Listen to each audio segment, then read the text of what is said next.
Hello New Zealand, it's Thursday afternoon and there is some breaking news as you're preparing to go to Easter, and we do want to tell you about it. And the breaking news is that a private members bill has been just drawn in the name of Jenny Marcroft from New Zealand First, and it is a bill which simply defines what is a woman and what is a man. Good afternoon, Simon. The fact that we need a bill on this suggests just how wacky things have got. Oh, totally. The gender identity stuff is, well, it's all around us now. It's ubiquitous. It's conflicting particularly with women's rights. And yeah, this is a sensible bill. It's a simple one, but it is a sign of just how nutty things are, that actually Parliament needs to define what is a woman and what is a man. And, you know, the next bill they'll probably have to define is what is water and what is rock. I mean, these things are so obvious, but not to some. Well, they already got confused with what is marriage, so this is not surprising. And I do want to compare it to another private members bill that got drawn, but we'll come back to that. And also, you're very across what's happening in Australia and just how important this is. But look, just for our viewers, a little bit of quick background. So a couple of years ago, we started a What is a Woman campaign to drive this issue. We started a petition. There was lots of billboards around the place. In fact, there's still one on the Kaimai Hills, which a lot of people will see if they're going on holiday to the Bay of Plenty over Easter. What is your baby's mum? What is your mum? And a petition was presented. That's Sue Reid from our board on the far right, Winston Peters and Tanya Unkovic, who was a New Zealand First MP at the time, presenting the petition. It was signed by 23,531 people of both male and female persuasion. And you were there as well. There we are. There's the Family First staff in their splendour. So, look, I don't want to crow too much, but this has sort of been in response to the petition that was presented. New Zealand First certainly have been campaigning on this. There was concern that it was a private members bill that was being rotated and was being taken out and put in, where they just showboating. But nope, it was in the ballot and it got drawn this afternoon. You could almost hear the gasps as they pulled it out of the biscuit tin because they knew what was coming. And look, Simon, just from your experience, when tricky bills like this come up, what's going on now? Well, look, firstly, can I say this proves that actually your advocacy, Family First advocacy, is working. So, you know, I wouldn't discredit or lower any of the work you've done. The second thing is it also shows to our supporters that actually signing petitions, being part of these processes, does work. Doesn't always work, but it does work. As for the MPs, they'll have mixed feelings, generally dread, because this is another one of those moral or ethical or cultural issues which, no matter which way they vote, people are going to be frustrated. So there's no easy way through on this. And certainly when it comes to the gender identity stuff, boy, the other side, the trans activists and others, they are very aggressive. And so a lot of MPs will be dreading that. I suspect, Bob, there'll be some discussion in caucuses whether they actually vote as a caucus on this rather than a conscience vote. It'll be interesting. Conscience votes, two quick points and then back to you. Conscience votes are at the discretion of the Speaker. So the Speaker decides whether it's a conscience vote or not. But the party caucuses will also have their discussion. So it's quite possible that the likes of the Labour Party and perhaps even the Nats will go, look, we're just not supporting this bill. But we'll see. You never know. They might surprise us. Okay. And look, I do want to speak from experience on this one. You weren't in Parliament, but back in 2009, there was a referendum on the anti-smacking law, 87% opposition. John Key, at the time, leader of Prime Minister, tried to kick the issue for touch with this kind of paper-thin review. And I think it was a week or two after the referendum, a private members bill by then ACT MP John Boscawen was drawn, and it was bill basically to do what 87% of the country wanted, which was to decriminalise light smacking. light and appropriate non-abusive smacking, even clearly defined it, which was always the argument that we had used. And it caused panic amongst all the politicians. And then, of course, to his disgrace, in my personal view, John Key whipped his cabinet and said, we're voting against this, even though the smacking thing had always been a conscience vote. But of course, they were whipped to vote for Sue Bradford's law as well. So this is why I think this bill is a bit of in an election year with such a controversial social issue, New Zealand First, in my view, should be breaking open the champagne bottle, shouldn't they? They will be. They'll be delighted. This plays to their base. It plays to all those people who support, sensible approaches to biological reality. But it puts all the others on the mat. Because this will go to at least first reading. MPs will have to vote. They'll be on record as individuals and as parties. So this just gives a clear delineation for New Zealand First to say, actually, we stand up for sensible policies. We're standing up for women, so on and so forth. So yeah, this is manna from heaven for New Zealand First, because they are enjoying fighting in the culture wars. And so they'll be delighted. And if it's Winston, he's probably popped open something slightly stronger than champers. Well, no, he's in the Cook Islands, so he'll probably have to be careful around Easter. But look, credit to them. Look, I just want to show you the bill because it's very simple. So it's the Legislation Definitions of Woman and Man Amendment, because we need to clarify both, obviously. And this is what the bill actually says, that a woman, down the bottom there, it goes over 2 pages, that's why the gap. Woman means an adult human biological female. Female means a human biological female, so not an adult. And there's the meaning of man. That is the bill. And I guess it goes back to the original point that the fact, and look, we will come to just how urgent this bill is, because the politicians, just in relation to the petition that was presented, I have got a copy of the Select Committee report, and I just want to read some extracts from that, because I want to show you how they tried to kick it for touch, but it's rebounded straight back in their face. But it's a very simple bill, and it just shows you where we've got to, that a bill like this is necessary. And it's not just in New Zealand. I mean, it was one of the first executive orders that Trump passed when he became president at the beginning of last year. So this is a major cultural battle. It's kind of the new gay marriage new issue, isn't it? In many ways it is, because what you have primarily is men trying to force their way into women's spaces. Of course, there are women who think that they're men, but the major issue is men are effectively pushing their way into women's spaces. And when women are speaking up, from everyone from Speak Up for Women, Gen Spect and others, these groups are speaking up and saying, look, we just want women's spaces for women. Those men and their allies are getting aggressive and abusive. So as others have done, and we've talked about this on the podcast, quite a totalitarian aspect to this. And so the way to stand up to it is by legislation. It is, as you said at the start, it's absurd that we need to even define these things. We should also be clear, this won't be the final panacea, because all of a sudden these trans activists will say, fine, we won't have a women's sports team, we'll call it a gender identity team, and then they're not breaching the law. So there's ways potentially around it, but it's still good to have it clearly defined. And I'd also note, it is slightly longer than the last New Zealand First members bill, which was the English language one. No, that wasn't members, that was a government bill, which said literally in one line, English is an official language of New Zealand. So this one's got a few more words.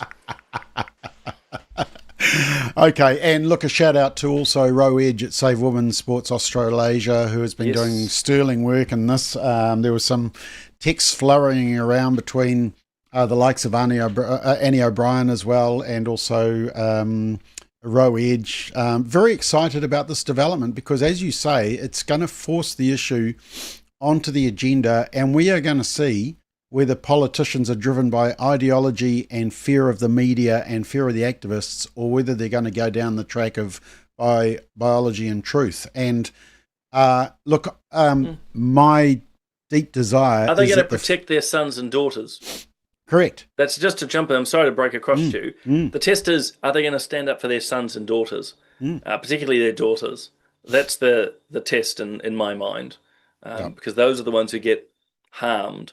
And, blatant advertising that after this, if I get a chance, we're releasing a podcast today around women's sports where men are entering. It's from a former New Zealand strongman and Guinness record holder, talks about his experiences. So again, it's our children that this bill's about, and I think that's really important for MPs to understand.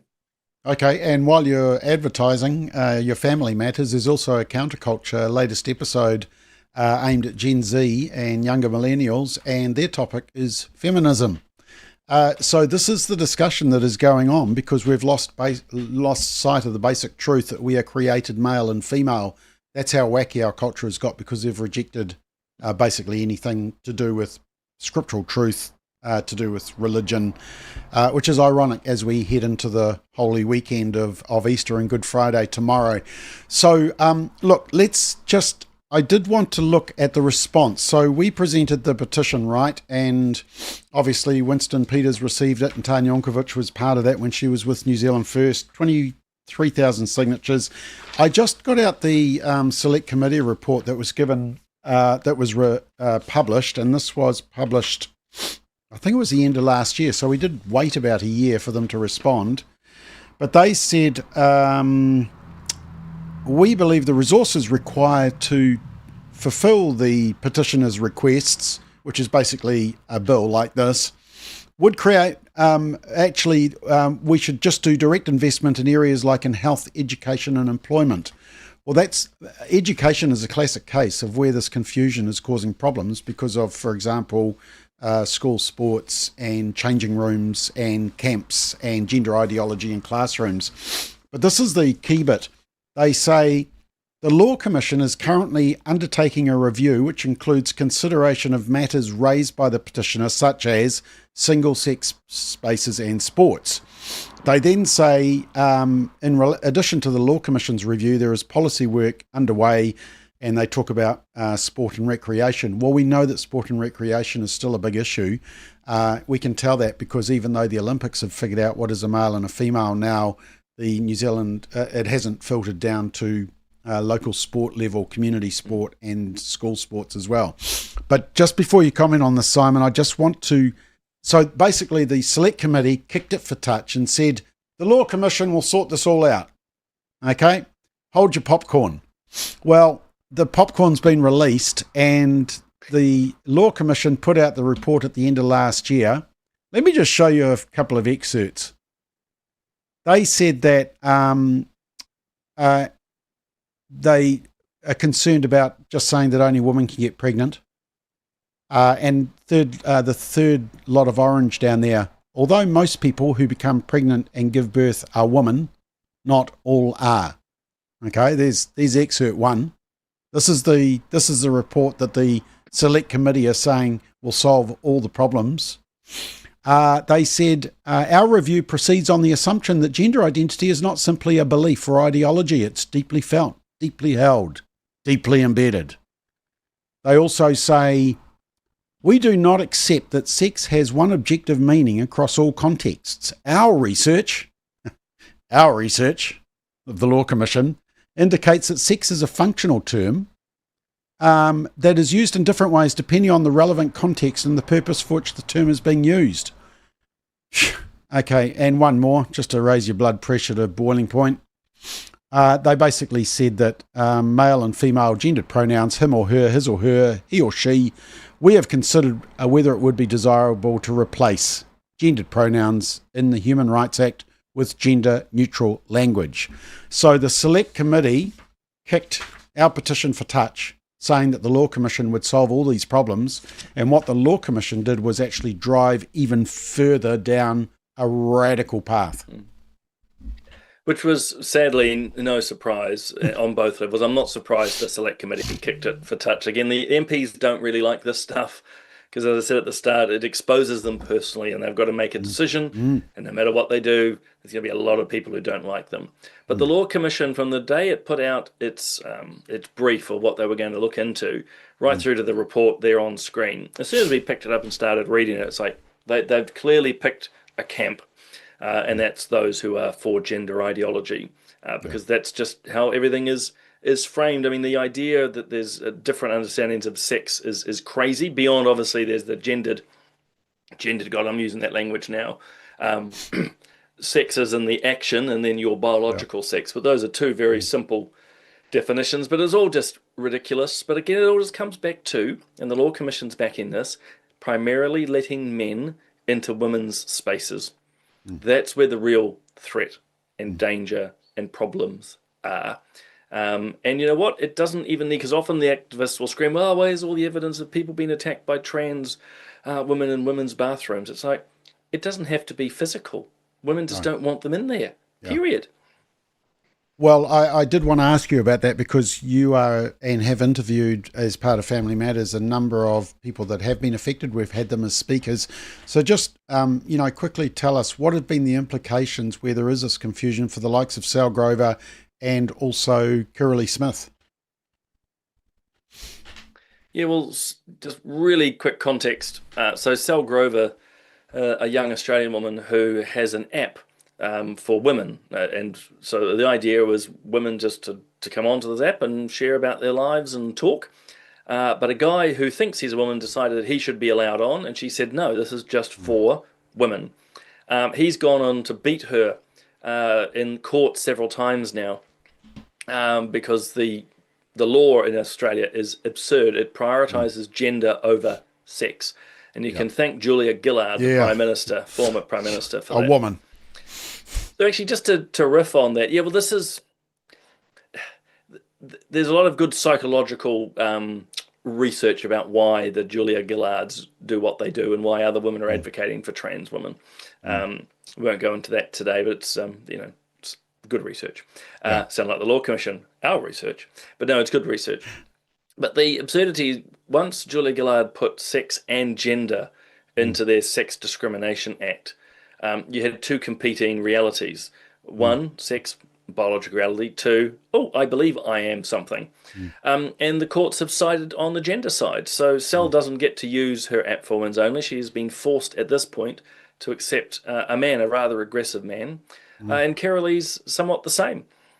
She's calling out men in sports, playing in girls' sports teams, and she's been vilified for it. They're using anti-vilification laws to go after her. So the idea, and maybe I should stop here because I'm prattling on, but the idea that you can have gender, ideology, and biological reality together and be inclusive is false.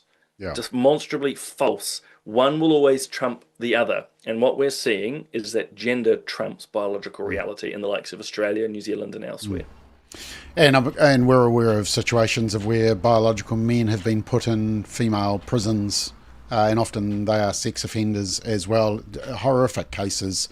I don't think there's been so many cases in New Zealand, although I could be corrected on that and probably need to do a little bit more research on that. But certainly in Australia and UK, there are some horrific cases. So I guess the question, look, we need to wrap this up and we will discuss this a little bit more on Political Playback at 5 o'clock, along with a whole lot of other stuff. You want me back? I want you back. Part of the deal, was it? Including the new Green candidate, who is a dude in a dress. So, look, the Greens are obviously going to be voting against this bill because they don't know what a woman is. And it's certainly not this biological definition that is up in this private member's bill. But I just wanted two quick questions from you, Simon, and you may not be able to answer them totally.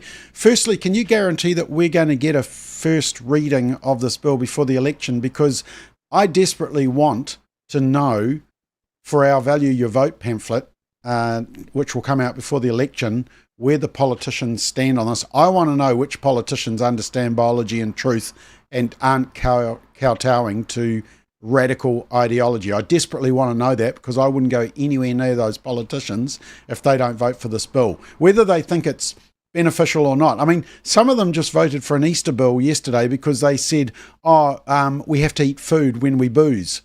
And so, they can't come now and say, definition of a woman, look, it's such a minor thing. We shouldn't be stuffing around with something so irrelevant. No, I'm sorry, they've lost that debate after what they said yesterday. So is this going to get a first reading before the election?